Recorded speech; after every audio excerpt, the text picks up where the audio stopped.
vis-à-vis du Kayor di jël indépendance am maam Njare moo leen dimbali woon Yoff ci xare ba fii mooy Kérétu ñu di ko wax xët ba waaye Kérétu mooy turam bu mag fii lépp loo li fi sotti lépp pour rabu Ngor la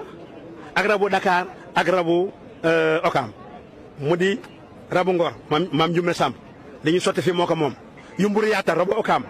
li ñu sotti fi moo ko moom ak la Daawur Mbay ñoom seen wàll fii la ñu leen koy joxe bu ko defee géej gi moo koy yóbbu distribuer leen ko bu dee rabu Banja bu dee rabu Bargny ba Saint-Louis seen rab am na fu ñuy wax fii bëtoo ba foofu la ñuy sotti la nga xam ne moom la ñuy defal maam Njare sotti ko fa ñoom ñu jot seen wàll parce que ñooñu bi Yoff xaree jàmboor ba am indépendance am vis-à-vis du Kayor en 1749 ca déwén sa maam Njare dafa oo ku ñuy wax maam Mandialle Diouf na ko ndimbal moo gis am na añ man Njare day maa dimbali woon Yoff pour ñu ñëw xare ak jàmboor ba am seen indépendance parce que booba métti na booba Kajoor moo dominé la presque du Cap-Vert 3 siècles ñuy fay impôt xoolal Yoff dañ daan tibb fii impôt tibb suuf su weex yanu ko seen bopp dem jëm Kajoor pour fay ji impôt jël si jën wi keccax bi yoos bi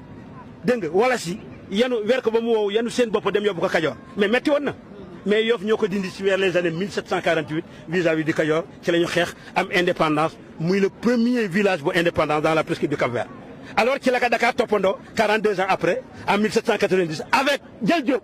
bi nga xam ne mooy le premier sëriñ de Dakar que Jël Diop est né en 1745 en 1790 à l'âge de 40 ans ci lañ ko fal mu nekk premier sëriñ de Dakar donc Jël Diop Yoff ma gën a Jël Diop 313 ans parce que jëlal Yoff ñu ngi ko fondé 1432 Jël Diop le premier sëriñ de Dakar est né en 1745 moo tax ñun Yoff du ñu nangu sëriñ Dakar yu ilif ñu parce que ñun suñu dëkk bi ma gën a sëriñ Dakar 313 ans loolu aussi na ngeen ci bàyyi xel sëriñ Dakar bu ilif les 12 pénité de Dakar lay ilif mais pas Yoff pas Ngor pas Okam pas Toubab Dialaw pas Yène pas Ndetax ba Todda ba fépp Yoff ilif presque du Cap-Vert daal li ñu ci ilif muy di sëriñ Dakar mooy les 12 pénité de Dakar. lan moo indi Ngor Yoff Okam ñu tuddee leen tànk. Ngor Yoff Okam li tax ñu tuddee leen tànk moo di bu jëkkoon xam ngeen ne oto amul ay moyens de locomotive amul woon fu waay dem day dox mais buñ daan dox toujours dafa am lébu yi fu ñu daan daje ces lébu yi dañu amoon lu ñuy wax fierté am toujours consensus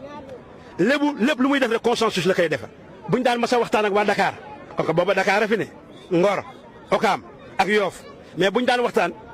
dañ naan du ñu dem Dakar waa Dakar na duñu ñëw Okam waa Okam na duñu ñëw Ngor waa Ngor na duñu ñëw Yoff fu ñuy daje dañuy daje guy perkaal ku ne xam na ko mu di guy Birago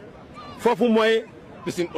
olympique bi nga xam ne moo xew tey piscine olympique booba foofu mooy pénc mi nga xam ne dëkk ba Dakar départ ñëw parce que booba Dakar demul fi mu ne booba Dakar mu nga ca plateau ci kër Abdoulaye Makhtar Diop sa suufu présidence alors ñoom bu ñu dawee ñëw Yoff daw ñëw Okam